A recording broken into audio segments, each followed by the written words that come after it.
This is a Bloody Vegans production.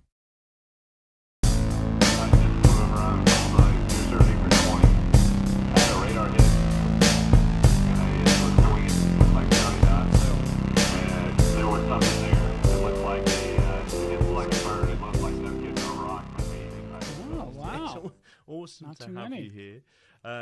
Fantastic to speak to you again. Obviously, last time we spoke was September 2020.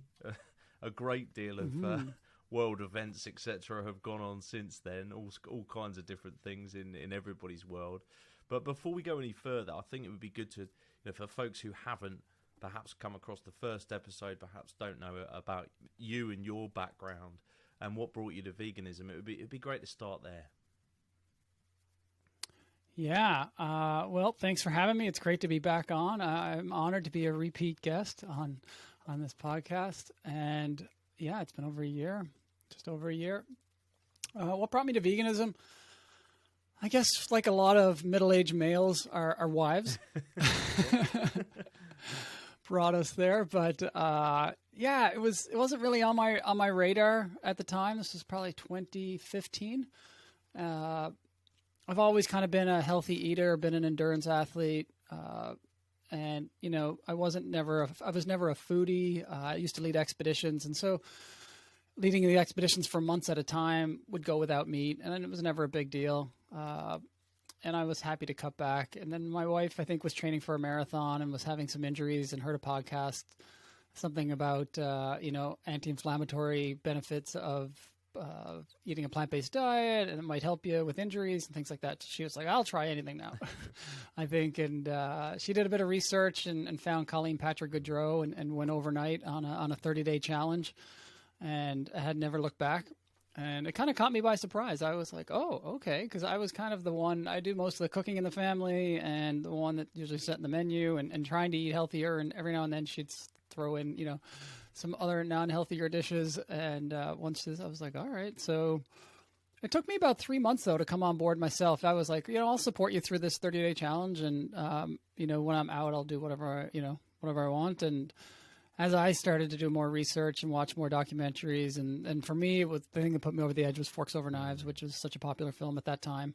And so it was definitely the health aspect at that time. But once you kind of get involved in the community and read and learn more, it's so many other aspects. And I'm definitely one of those people that fall into the category of come for your health, stay for the animals approach to veganism. And so, here we are today, but we haven't looked back.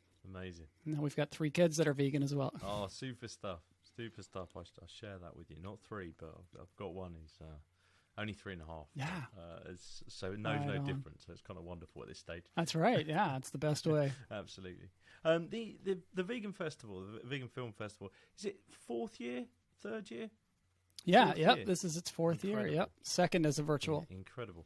So again, some folks who haven't heard the first episode might not know about it. It'd be good to get a little bit of the background behind it. Yeah, so the International Vegan Film Festival, that's our title. We started in 2018. At that time, we were called, for the first year and a half, we were called the Ottawa International Vegan Film Festival. I ended up changing that because some of our world tour hosts were getting some confusion on their marketing. They were trying to host screenings, and people were like, well, I'm not in Ottawa. Why would I come? But we started it in 2018. The idea came, I guess, in 2017 when I was looking to find a way to get involved in the vegan community and how I could serve the vegan community with my skills, talents, experiences. And I thought about running a veg fest. And at that time, we had a newborn baby and 2 other kids. And once I learned more about veg fests and the amount of work that they take to pull off, I was like, well, I don't think I have the capacity for that right now. And I kept researching, and the idea of a film festival kept coming to me. One, because I'm really inspired by a film festival here in Canada called the Banff Mountain Film Festival, and it's a mountain adventure film festival. It's been going for 35 years or so, and they do a film festival each October, but then they also have a world tour where they do screenings around the world with their festival. And I was like, well, maybe there's a vegan film festival out there that I can bring to Ottawa, Canada, where I am now, and I could show that. And that'll be a one-off weekend, and it'll be easy peasy, and it'll be great. And I did some research, and I was like, whoa, I can't find any vegan film festivals. There were none. And so that, I guess, was the moment when I said, well, I guess I got to do this. So, well, why not? Let's figure this out. Someone's got to do it. And dove into it, and talked to some friends, talked to some mentors, and did a lot of learning and research on how to run this event. My background isn't in filmmaking, isn't in festivals. I've done some event planning, some triathlons, things like that, and planned wilderness expeditions for years. That's kind of my previous career. So I wasn't afraid of hard work and learning, and dove into it to see if there was even an interest for this. Yeah, oh, there certainly is, no doubt. Well, why do you think, you mentioned Forks Over Knives there, and I know Cowspiracy was central to my story. For a lot of folks, since we last spoke, there's been, I think Game Changers was after we last spoke, Seaspiracy, and a whole host. Those are just the probably the biggest breakout commercial ones that we see on Netflix and so on. But there are so many more. Why do you think filmmaking specifically centered around kind of vegan topics has become this kind of very powerful, important medium? Yeah, well, many different reasons, I'm sure. I think, overall, in general, veganism has grown by leaps and bounds over the last, 10, 5, and even 2 years. And so with the popularity of just the movement and the understanding of plant-based diets and the vegan movement, I think more filmmakers are becoming interested in it. There's more filmmakers that are becoming vegan that want to do vegan topics. And it's, it's like a vegan business owner. They say, the vegan business owner always has one kind of rabbit in their hat that they can pull out that a lot of other business owners can't, and that is complete and utter passion for the cause that they're working on.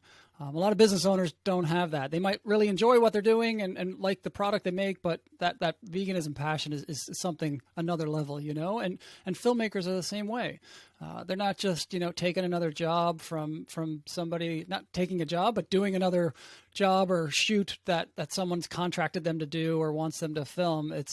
We're filming this because I'm passionate about this topic. And the more filmmakers that become vegan, that learn about it, I'm sure obviously there's going to be more and more.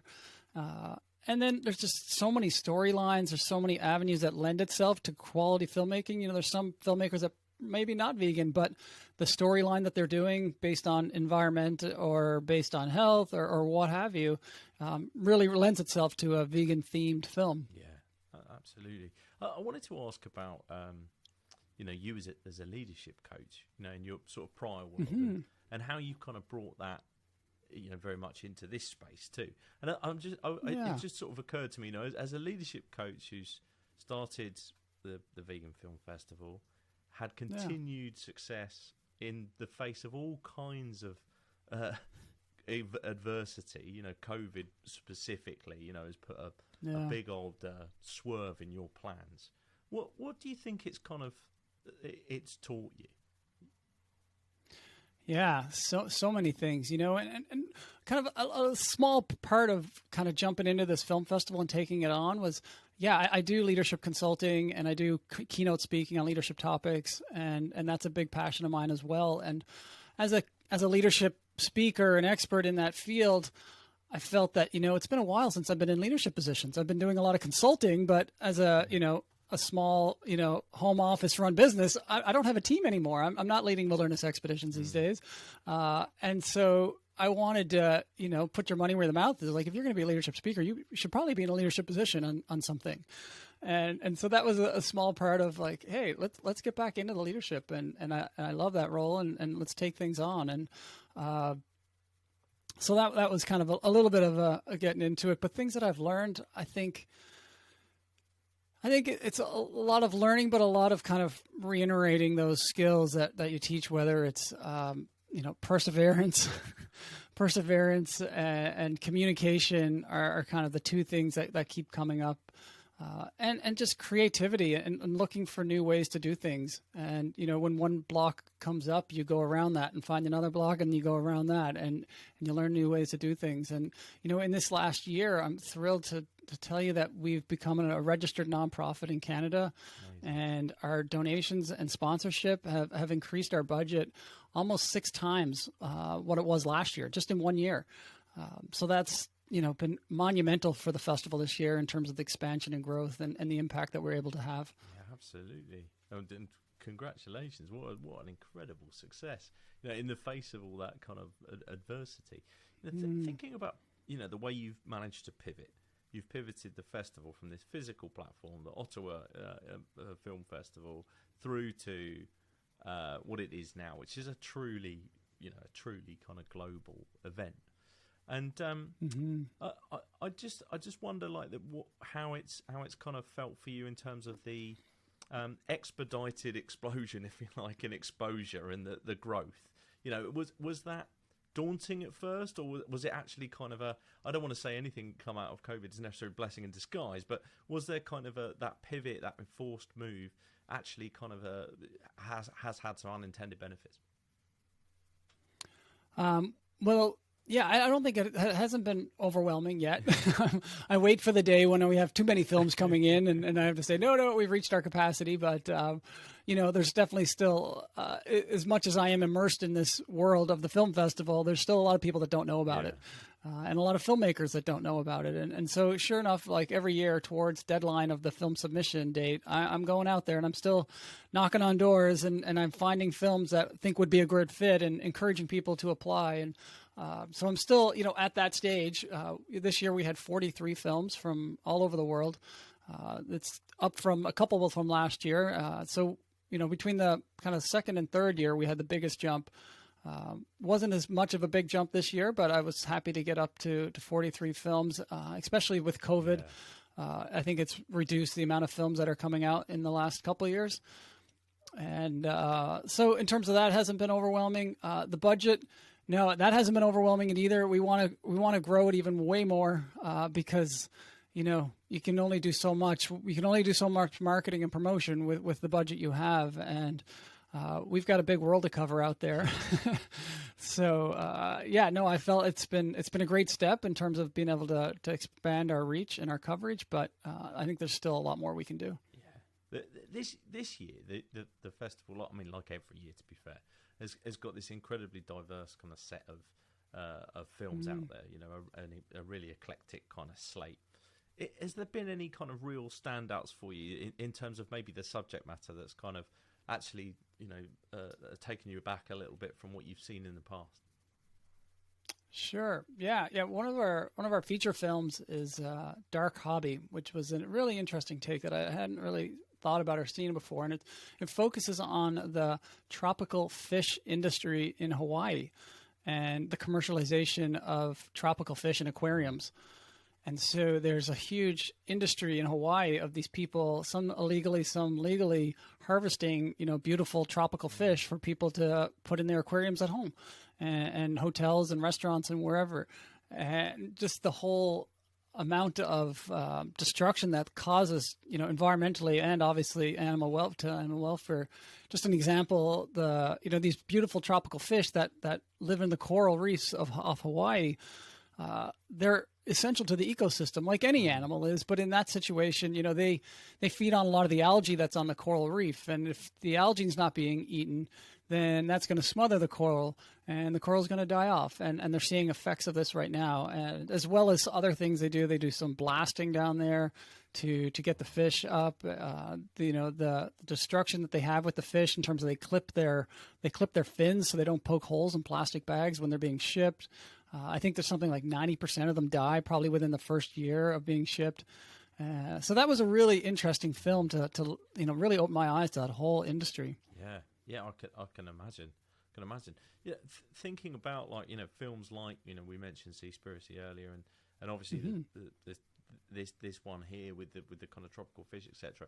Do you find that sometimes these big breakout films have had an impact on other filmmakers where they want to tell other stories that are kind of interconnected? Sure. Yeah. I think, filmmakers are always looking for new ideas. And I think from these films that have a common theme in terms of a animal welfare, environmental kind of vegan theme, that it always spawning new ideas of, hey, that's an avenue I can take it in. That's an avenue I can take it in. And I'm sure they get inspired by seeing other films that think like, wow, that had a real impact on me. What can I create to to make that kind of similar impact on others. And it's really been neat. I've been doing a bunch of Q&A sessions in the last couple of weeks that we're going to post during the virtual festival, and just hearing from the filmmakers on what inspires them and where they get their ideas. It's amazing. Yeah, I can imagine. Just thinking, from you personally, you've obviously got immersed in all of these different films over the years. Have you seen any particular increase in certain subject matter, whether it be environmental or have you seen a particular uptick in any one area? I would say definitely our overwhelming majority of films that get submitted are from the animal welfare, animal advocacy, as we call our category, side of things, for many different reasons, and probably even a bit more now, even with COVID. A lot of them are shorter. More of the health and nutrition films tend to be more feature films. And so naturally, there's not going to be as many feature films that come out in the run of a year than, say, short films that are 10, 15, 20 minutes long. They're just generally quicker to make. Not necessarily easier or cheaper, but a little bit quicker. And so animal welfare is definitely up there. One neat thing that I'm finding with the animal welfare type films is that they're really evolving, and the quality is just going way up in terms of the storytelling. In the past, we'd get a lot of kind of undercover, kind of shock and awe, blood and guts kind of films from slaughterhouses, things like that, which do need to be seen and are very disturbing. We try to limit the amount of films that we have. That we definitely don't cut them off and not show them. We do show some, but what I'm finding now is that it's more than that, because people either have seen that before or they just shut off their minds, or their eyes when that's happening. But right now, I think these high quality filmmakers are coming up with better stories to tell without having to show that, but letting people know what's happening. And so there's a film this year called The Source that Chris Shoebridge has done from the UK, and where they take a restaurant owner that's recently becoming vegan, and Matthew Glover, who's started Veganuary and is a vegan investor, and they go undercover in a slaughterhouse to let this Andrew Lyons, the restaurant owner, experience what it's like to be in a, as he calls it, chicken shed with thousands and thousands of chickens. And so they go undercover in the middle of the night and they do this, and they filmed it all. And so that just wasn't like, hey, here's a chicken slaughterhouse, this is what's going on behind the scenes. It was a story. It was a beautifully crafted story to pull out that message. And so that's what's happening now is they're really pushing the storytelling to get their message across instead of just, the blood and guts. Yeah, and aside from that, that I can imagine that would obviously make a better standard of film, like focusing on great storytelling. From your experience, what you've seen over the kind of years, is and I know it's very difficult to say because obviously, everyone's individual and they react differently to different things. But have you seen generally a more a positive reaction to that style of filmmaking in terms of efficacy at getting people more curious, perhaps who aren't vegan or aren't aware of these topics? Yeah, for sure. I think if people have more, the storytelling, but also even more people that they can relate to, people kind of like them, if they just see these hardcore activists that are breaking in or trespassing or going in the middle of the night in these covert operations and just doing this to get their films, it's like, all right, I'm thinking about being plant-based, I'm thinking about being a vegan, or I'm new to vegan, but I could never do that. That's not me. Or, I'm already beyond that. But I think, the storytelling and bringing kind of different people in to the story that are kind of maybe more everyday people that are new to in movement or are thinking about it, they can relate a bit better to them. Yeah, I can imagine. So, like when Andrew, the restaurant owner, goes into this chicken coop, this chicken shed, you could tell by his reaction, just overwhelmed by it all. Whereas some of the filmmakers that go in have been in these, dozens of times before, and not that it gets any easier, but they maybe get a little desensitized. Yeah. And so their reaction is not quite as genuine as the first time when you take somebody off the street and put them in this environment. Yeah, they've almost like steeled themselves. They know what they're about to see. Whereas somebody who hasn't, and I just think about, the phrase that keeps coming to mind with filmmaking is like, it's the empathy machine. It's the creator of empathy in us. It evokes this, and I think without that kind of visceral connection with somebody's reactions on the screen, then right. you know, I wonder whether it's quite as effective sometimes, you know. But yeah, absolutely, yeah. This festival's all about empathy and the messages that come from our films. Yeah, 100%. Thinking about just the sheer volume of films that you've seen, the amount of information that has probably given you, and I can imagine it must be quite tough sometimes with some of the subject matter and so on, you know, being quite heavy and pointing out different things that are going on, sometimes not so positive things that are going on in the world, etc. Is there any kind of standouts that for you have almost changed your mission personally, made you feel more, you know, steeled in a particular direction? I'm not sure about changed my mission. I think it's always kind of been similar, but you know, having kids, I'm always keeping an eye out for family-friendly films that have a great message, that are good quality, that I can show my kids, because it's important. You know, they're the next generation. They're the ones that need to be able to show. I'm always looking for films that I can send to their teachers that they can play in schools, things like that. I probably wasn't thinking about as much of that, you know, 4 years ago when we started. But yeah, I think it's just an overwhelming sense to keep going. You know, once I talk to these filmmakers, obviously in any organization, any nonprofit, any business, you have ups and downs. It's a roller coaster. You have hard days. And then like yesterday I did a Q&A, and I got off that Q&A call with this filmmaker and a key cast that was in the film. And I was flying high. I was just like, man, we got to go through brick walls to get these out there. Like, this is such important work. These people are so dedicated, so passionate to what they're doing, and they're making a real difference. And you know, we're just a vehicle to get their message out there, and we need to keep going with that. I can imagine, yeah, in terms of filling your cup up, you know, from a mission point of view, it must be incredible. Yeah, it's great. It's great talking to them because, you get bogged down in the customer service emails, and this link's not working and that link's not working, and what's wrong with my ticket and what's wrong with this. And then it's easy to get like frustrated with the technology that's happening, especially on a virtual festival, and you know, drive yourself crazy. But then you take a moment to speak with people that are creating this work, and you're like, okay, I get it now. I'm back on board. Here we go. Yeah, 100%. On that topic, you talk about, you know, the international piece and the technical and the links and you know, all of that, having to figure all of that. I can only imagine the complexity of that versus let's hire a theatre and fill it with people. That feels a lot more straightforward to me. I mean, not easy, but a lot more straightforward. Yes. Thinking about, you know, one of the sort of benefits of a physical film festival is that sense of community and discussion and so on and so forth. Mm-hmm. How have you managed to bring that into the world of the International Vegan Film Festival, given the kind of the last kind of couple of years and it being so virtual? Right. Yeah. No, that's a great point, and that's something we're still working on. I think we could probably do a better job with that. We'll try to have some kind of discussion chat boards, probably through Facebook, while the festival's going this year. It's maybe another avenue to look at. I think we've got a small team, and you want to focus on getting the product done, and then as that's done really well, then you can start building out. Yeah. And some of it, you know, as we've switched platforms from last year, you know, a few days out from the festival, we're like, let's make sure the films are there.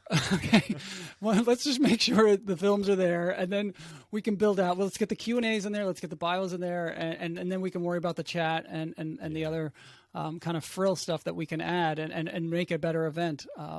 So I would like to have more of a chat discussion area, and we'll see how it goes this year. We'll see what the response is like and that. But I definitely miss, like you say, I miss the camaraderie that happens with an in-person event. And I'm all about, you know, team building and group events, and I'm an extrovert that works from home by myself.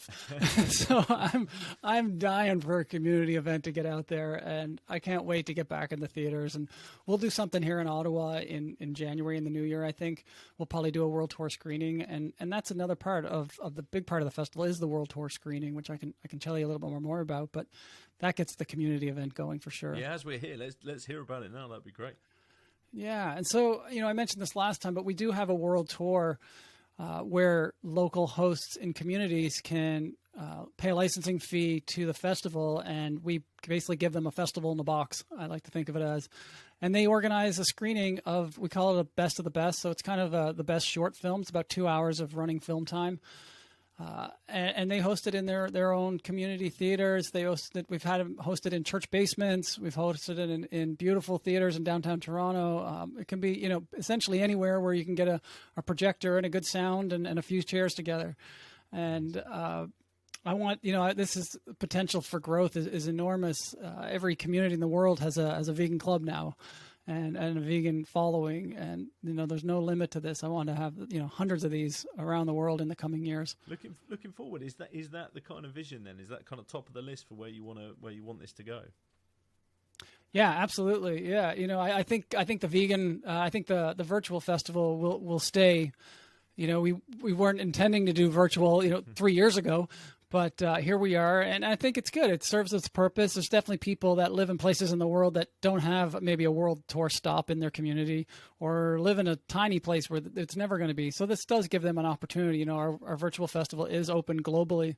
Some film festivals have they have to put up geo blocks based on their countries and things like that. But all the films in this year's festival do not have any geo blocks, so it's available globally, which is awesome. But at the same time, you don't get that in-person fun event. And so we're going to have a big event in London in the spring and throughout the UK with people I've been speaking with there, and all over Canada and the US. And right now we are, soliciting and looking for more world tour hosts. So if it's something that interests you, definitely get in touch with us. And we can tell you about it. There's an FAQ page on our website about hosting an event, and we'll take it from there. But yeah, I look forward to that. I see a time when communities host it the same. Their stop for the IVFF, say, is in January, and then every year people know in January it's coming to town. They just the marketing gets easier. People just know, and then people add Q&As after. They add a keynote speaker, maybe they add some food. They bring in some vendors.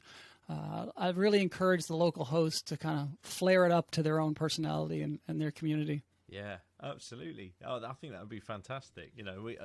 We see a lot of markets and fairs and things like that in the UK, but I've never seen anything like this. Where there's this this kind of creativity, people bringing this sort of form to people, this medium, and then like we talked about, getting the physical discussion going around that, and then you can bring in the best of the vegan festivals and stuff alongside it. I think that would be a fantastic idea. Yeah, it's I really love the discussion aspect of these in-person events, because unlike a lot of festivals, like, these films are truly life-changing films, and every one of them you could probably have hours of discussion on. And it's we do a thing here we did before the pandemic where once a month I was showing a screening of a film at a restaurant, a local vegan restaurant. They would kind of they had a loft area that they could keep running but have a bit of quiet up there, and we'd have 20 or 30 people out, and it was great because that gave us time to just show one film and have a discussion, because there's so many discussion points that come out of these thought-provoking films. Yeah. Absolutely. How is life in Canada right now in terms of COVID and theatres opening up and the prospect of physical events? Yeah, it's it kind of goes province by province as things are. It's not kind of a blanket wide. Canada being such a massive country geographically, not population wise, but geographically. And so where we are in Ontario, in Ottawa, Ontario's doing really well. They're opening up. They're the hockey, the professional hockey now are having 14, 15, 20,000 fans in their stands. I've been watching. And I'm a keen so, NHL fan. Oh yeah, really? I didn't know that. And so they're opening up. And the theaters, I think even last week, they lifted another restriction, so I think they're opening up even more. It was one of those things that I think we could have pulled it off in a theater here, but it would have been 50% or so reduced capacity. And then it was kind of week to week changing here and there. And is there outbreak? Is there no outbreak? And it was, for our small team, it was just too unreliable to put all our energy into that this year. With the chances of having it canceled, we're such a small group that we wouldn't be able to kind of recover from putting all our energy in that. And so we decided this year to focus on the virtual again, and hopefully do something in the new year. But things are looking much better for Canada for sure than, say, this time last year. Oh, it's good to hear. Good to hear. Thinking again as as somebody who was in the kind of leadership, speaking, coaching space, and then obviously now leading a team again, back with others, leading this sort of amazing organisation, and we've obviously talked a lot about the pivoting to virtual, the kind of the ways to communicate, the fact that the world's kind of got smaller in a way, I think, over the last 18 months because everybody's got a little bit more tech savvy than perhaps they were. I've heard stats about things being pushed on 5 years in terms of people's comfort levels with tech in work and these kind of statistics. For you personally, thinking about your old world, thinking about you as a leader in the current space you're in, do you think there is a sense of permanent change in what we've seen? Oh, yeah. In terms of the technology, for sure. I think it's just growing by leaps and bounds. And I often heard the comment over the last year that, we've, not just us, but a lot of organizations have grown 6 years, technologically 6 years in the last 6 months. Wow. And things that, they saw coming down the road in one of these years just massively sped up to manage and deal with, to keep the operations going in COVID times. And, that's probably one of the great opportunities and positive things that can come out of this. Just think about the communication within families that are, doing more online, let alone, all the virtual festivals and all the businesses that are operating like that. And obviously all the people working from home in technology jobs and other jobs. So I think it's growing massively. And I think that's, mostly for the positive. And hopefully it will reduce the number of support tickets that you have to deal with people not being able to use the links, etc. Yes, absolutely. Yeah, we're hoping not to have many once we press play, but there's always a few glitches, and that's just kind of part and parcel from it. And the nice thing is, we're a week long, and it's not like if it's not working in the next 10 minutes, it's not like you're going to miss the film. You've got a week to watch them. Yeah, absolutely. Well, given how isolating the last kind of 18 months has been, how head down you've had to be in terms of working to get this festival pivoted and then up and running in this new virtual space, etc. How is it in terms of feedback that you get? Do you allow yourself some time to sort of read some of the comments that are coming in from perhaps the viewers? Mm-hmm. Yeah, I read all the feedback, obviously, on our surveys and things like that, which is very important for us to become better and improve every year. We've had a lot of a good Facebook and Instagram ads going this fall. And some of those comments I choose not to dive into too much, as you can imagine. Any kind of vegan type ad is going to attract certain comments. Some we just definitely delete, and others we just choose to ignore. But, I'm always open to more feedback. The more feedback you get, the better. Typically, the better you're going to be and the better product you're going to put out. And so I'm always, trying to seek information from our listeners, our viewers, our board of directors, our advisors to keep improving each year for sure. Do you find much outside of the kind of the negative social media comments and so on that inevitably you're going to get if you put the word vegan on anything? But do you find yourself getting any feedback? Comments, perhaps people being affected positively from the kind of the vegan curious, the sort of those people adjacent perhaps to some vegans in their life who've taken part in viewing the festival. Yeah, for sure. And this is kind of the gold territory. These are the people that we really want to reach out to. It brings back to the heart of, what's the ultimate goal for this festival is to try to encourage more people to live a vegan lifestyle. And those are the ones that we want, the vegan curious, because they're the ones closest to jumping on the train with the vegan lifestyle. And so if we can get some films in front of them that will really connect with them, then that's going to maybe push them over the edge, like it did for me and my wife for different films. And so that's at the heart of it, what we're trying to do. And every now and then, we will get a comment from them of like, hey, I'm interested in this, and I saw that film, and there's no going back. Once I saw that, I knew I had to, or I had no idea this, and this, and I'm gonna do it. I'm gonna have to make that change. And so we do get those comments for sure. And then we also get comments from vegans that have been vegan for however long that still learn a lot of information from these festivals, from the films that we screen. Because just because you're vegan doesn't mean you know everything about it. And we're all learning. There's so many aspects to veganism. You know, I remember the last time we had an in-person festival, someone was leaving and they were vegan, and they said, I had no idea they did that to baby cows. And, you know, for whatever reason, whatever angle she came into veganism, she hadn't computed to her yet, realizing how, you know, the milk industry and the dairy industry and the baby calf, what happens to baby calves in the dairy industry. She hadn't realized that. And so that, you know, that was another feather in her cap to stay vegan for longer, because we're not just about, you know, educating vegan curious and non-vegans. We're about inspiring vegans to remain vegan.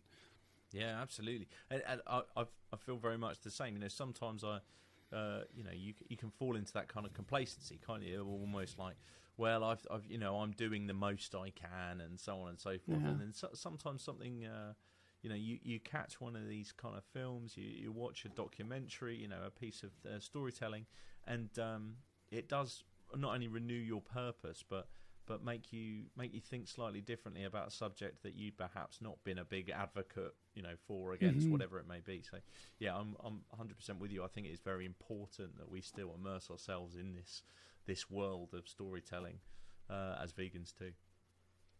Absolutely. One of the things we added this year, if I mentioned too, is a vegan cookbook contest. Oh, amazing! I saw that on the website actually. The vegan festivals, film festivals, diversifying slightly. So yeah, it'd be good to talk about that.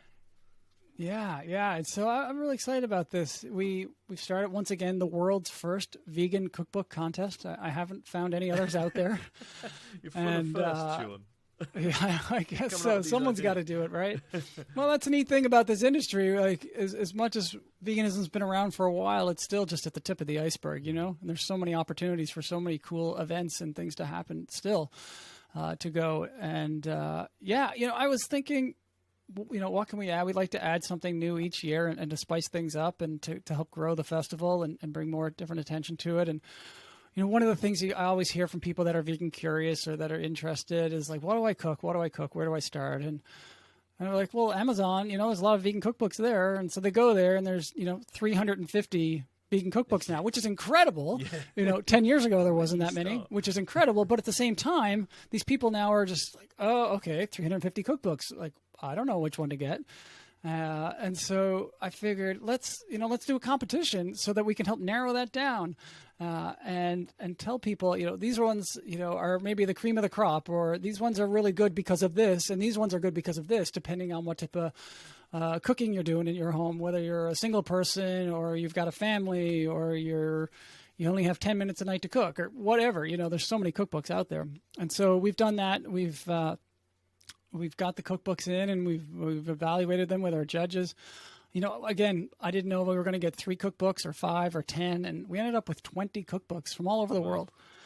And it's been incredible. We found judges. So I didn't want, you know, expert chef judges. I wanted everyday judges that are making meals at their home for their own families and for themselves. And so we've got people from our social media that volunteered to be judges. We sent them 3 cookbooks each. And over the summer, they had to cook at least 3 meals from each cookbook, and then fill out an online rating system for each book. And it's been an incredible experience.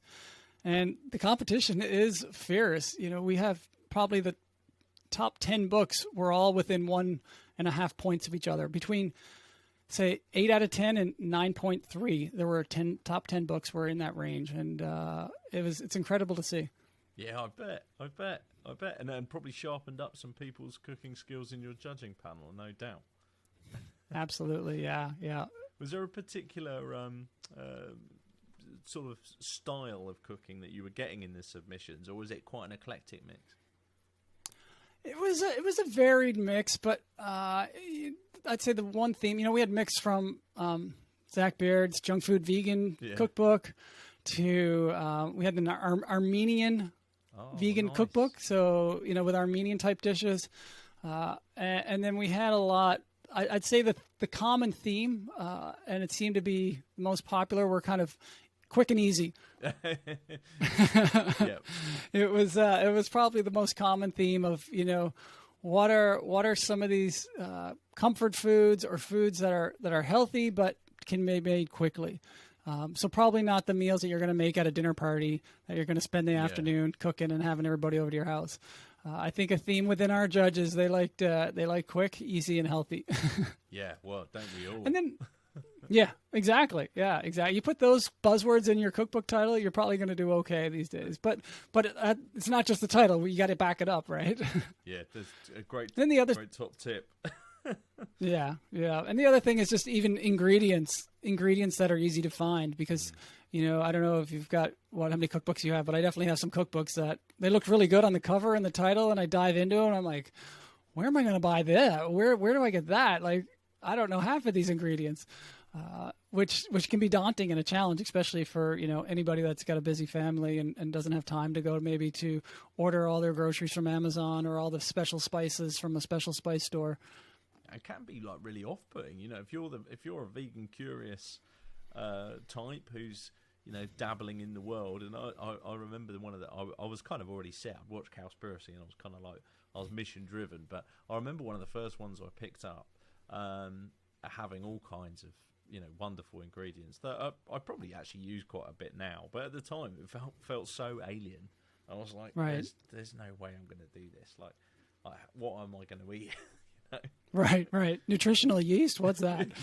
Yeah, exactly. Right. Exactly. Those kind of things and I think sometimes, as vegans, we talk about, not just food, but we talk about all kinds of different concepts and, pieces of information as if they're quite standard knowledge. Once you've been in the world for a bit, you can kind of think it's like, your example about dairy carbs, you would think, well, everybody knows this, but we all didn't at a certain point.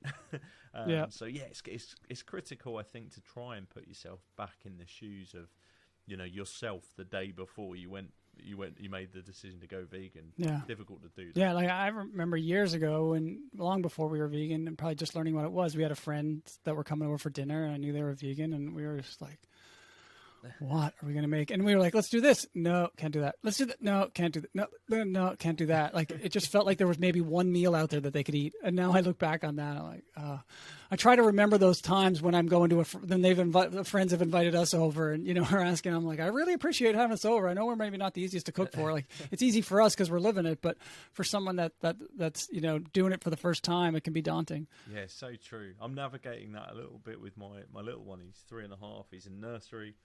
And so often the nursery's kind of just perplexed as to what they could give him that would be the substitute of what the other kids are having. Because, you want to try and encourage it to be as similar as possible so he doesn't feel set out. Sure.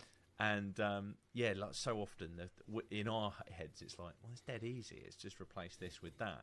But, we forget people aren't in the same space sometimes with that and don't know, they'll ask you. Somebody asked me the other day, is olive oil vegan? I was like, yeah. Does it come from something with a face? Yeah. No.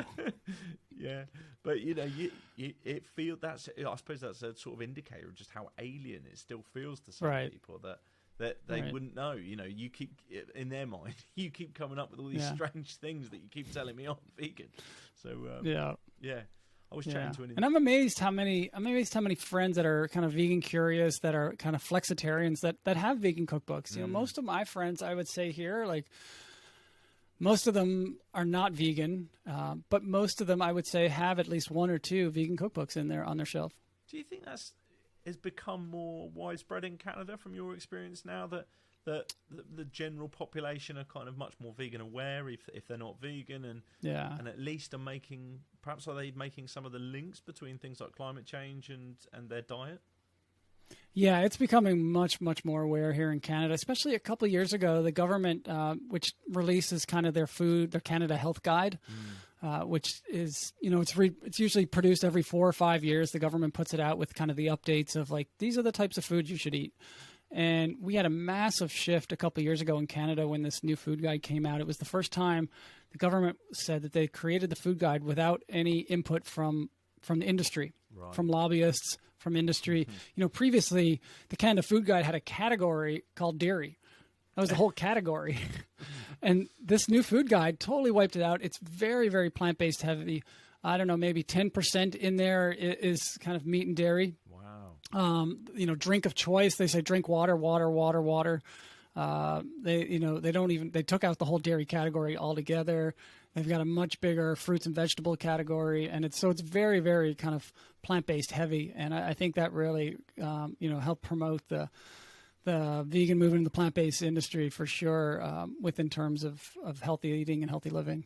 That's incredibly forward-thinking. I can't imagine the UK government right now coming up with anything like, it's very much, British farming and the animal agriculture and so on and so forth, and right. trying to push that agenda.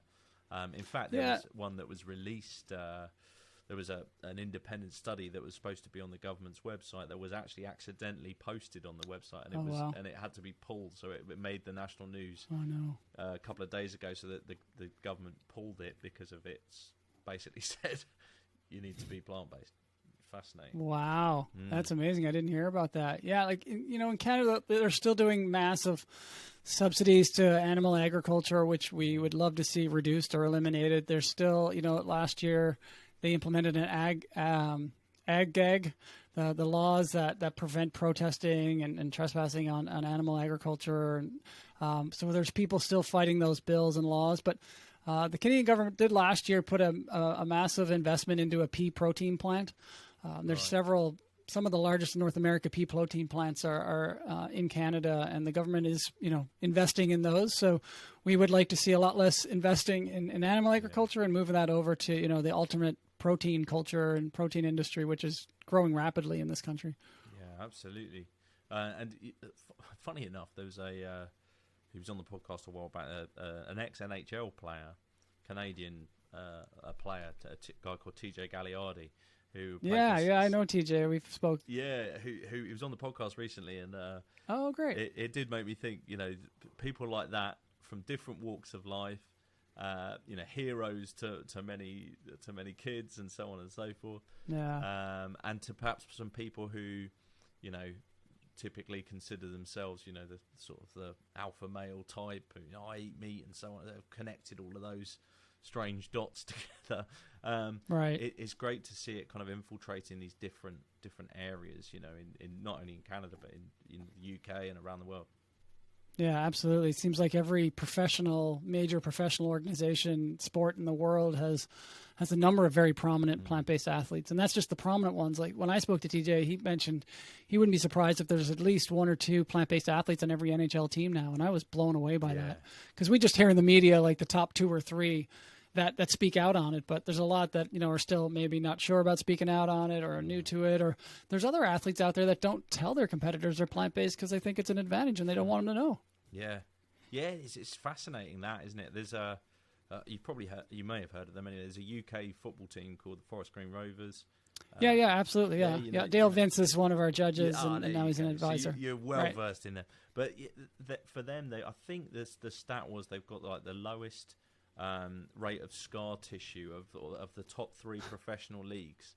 Interesting. And they feed their players. Obviously, not all of them are fully vegan, the players, but they are vegan. All 5 the team days meals a week. are, everything they feed them on the pitch is, and it's funny enough. I think 2 or 3 of them have, as a result, said, "This makes no sense to not be vegan. I'm gonna go fully vegan." So no doubt it's a competitive advantage. Clearly. Yeah. Like Novak Djokovic, the tennis star, he's been at the top of his game for so long now, and he's one of the oldest there, but he's one of the best, greatest of all time, and I think it's extended his career. He's even talked about that. Clearly, so many examples, isn't there? It's and whichever, a bit like we were talking about earlier, whichever angle you're coming at it from, kind of doesn't matter. We don't mind how you got here as long as you're here, kind of thing, and you'll probably come for the health and whatever, and you'll stay for the animals. I think we're probably, most of us are in that space who've been in the world a while. So more power to everybody in these different worlds, I think. Time's getting away, but it'd be obviously remiss of us not to talk about where folks would go to get logged into the film festival and find out more. Yeah, absolutely. Yeah, all the information is on our website, just theivff.com. So it's THEIVFF.com. And right there on the homepage is a link to get tickets. And you can see our trailer that's on the homepage. And then all information is there. There's a link to an FAQ if you're interested in hosting a world tour event starting in January of 2022. We'd love to speak to you about that. And I'd love to offer your listeners a discount, if that's okay. 100%. Yeah. We'll definitely put all of that in the show notes. Yeah. Yeah, you can. We'll give you guys a 50% off discount for our passes, our all access passes for the festival. It starts this Saturday, October 30th, and runs to November 7th. And you just put in the code BV for Bloody Vegan. Amazing. That'll be your passcode to get 50% off. Super stuff. Well, thanks so much, Shawn. That's brilliant. We'll make sure we post that everywhere so folks can pick up that discount. Thank you so much. It's been an absolute pleasure chatting with you. Best of luck with the film festival. Hopefully I'll see one in the UK soon.